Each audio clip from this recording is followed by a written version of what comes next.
Jehovah's Witnesses teach that very soon, at any moment, Earth's billions are going to meet a violent and horrifying death at Armageddon.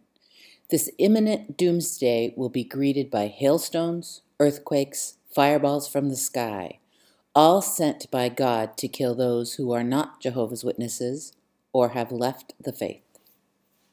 This dire message is drilled home to witnesses, including their children, at weekly congregation meetings. Witness literature is strewn with morbid pictures of dead wrongdoers and people screaming in terror as they try to flee the destruction. Readers are reminded that birds are to feast upon the dead bodies.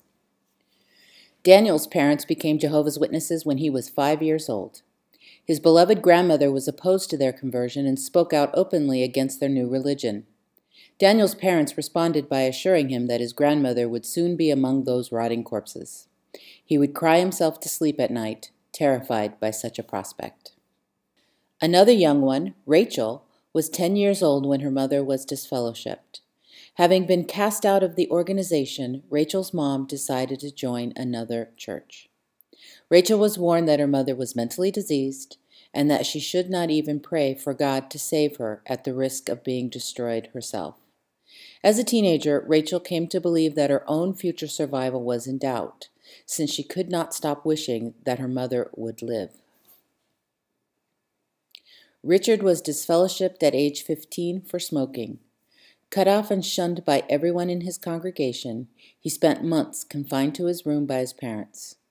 There he suffered shame, humiliation, and the terror of Armageddon without anyone to help ease his fears. Now an adult, he insists that those memories still torment him.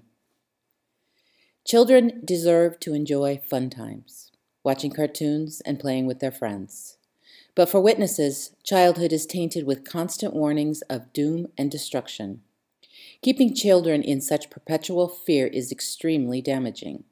It can lead to depression, behavioral problems, and even suicide. So the next time you see those freshly scrubbed children at your door, take a moment to consider the inner turmoil they are forced to endure. Manipulating young minds through fear is psychological abuse, and it must be stopped.